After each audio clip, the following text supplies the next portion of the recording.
Well, I need to run out to the hardware store. I want to take care of this perforation that's on the rear upper reinforcement that goes along the top of the shocks here, or the springs, and holds the shock. This side of it is fine, but somehow this thing must have held moisture right in that area, and either that or it was a bad piece of metal originally, but it rusted through. So the plan, this is 1/8" stock, and I'm just going to mark it off, take a grinding wheel or a cutoff wheel, and just cut it back 1.5 inches on the top and on the side, which gets down to where the metal's solid again, and replace that with 1/8" mild steel angle iron, and then cut back the sections on the ends and plate that over with I've got some 1/8" strapping steel here, which is the right size, and that will clean that up. I really don't want to chop up the other frame that I have here in case somebody ends up needing it. I can sell it off someday, so there's no sense cutting the other piece off of the other one and putting it on this. Then the next step is to try to take this thing apart. I'm going to have to repair these pieces of steel here. I'm just going to splice onto what's there, cut it back to where it's good, and just extend them back out for the body reinforcements. And then I'm going to be making new fender wells from pieces of thick plastic. I don't see any reason to use metal there. And then I'll just rivet those on and remake some fender braces to hold them in position. But I think a thick plastic. I'll probably just find a drum or a drywall bucket. I'll have to find something that's about the right that has the right bend in it already, and just cut something up and use that. It should be pretty straightforward to get something that works good and lasts a long time. But I'm thinking, I've been soaking the heck out of all the rusty hardware, but I've got a feeling that a lot of this stuff is going to break, just snap right off whenever I go to do it. And if it doesn't, then I'll get out the torch and just go to town on the rest of it. But I'm headed over to Summit Racing right now. I'm going to buy a quart of POR for any of the sections on the frame that are a little bit rusty. I'm just going to brush it on. I'm not going to deal with loading up a gun. That stuff's kind of a pain in the neck to work with. But once I get everything all ready, I'll use POR on all the stuff that has rust. I like that. Wherever it's not going to see ultraviolet light.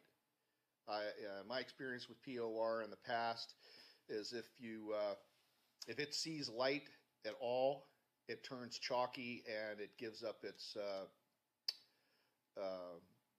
properties of being impervious to moisture. So if you're going to use it somewhere where the light's going to get to it, you got to top coat it with something else. And you have to do that before the stuff dries completely, because once it dries, nothing will stick to it. So those are just some things you have to know about using the POR if you're going to do it. It's good stuff over rust. It grips like a son of a gun to it. You cannot use it over new steel. If you just have like the section that I use on the top here that doesn't have any rust on it, I'm not going to be able to use POR on that because it won't stick. So I'll use POR on the sections that are rusty, and then I'll just top coat the rest of it with the black enamel over epoxy. So that's kind of what you have to mess with. The same way on the frame here, if there's sections that are paint that are still good paint, POR won't stick to that. So I will only use the POR on the rusty stuff, and then I'll put like a chassis black over the whole thing, good sections and the POR before it dries completely. So that is the plan for that, and hopefully by next week I'll have this thing stripped down, and I'll be starting on the fiberglass repair. Probably going to end up just cutting this whole top section out because it doesn't look like it's structurally very sound anymore. So this whole thing will get cut out. I'll make a little form and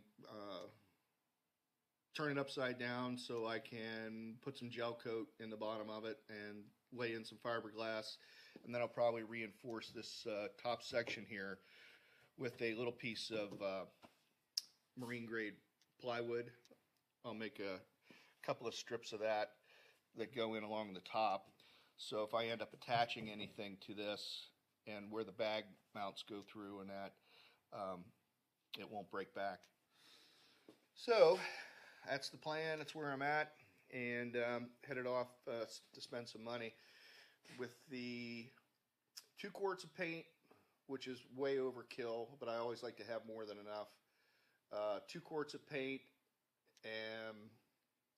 to do the body, and a quart of paint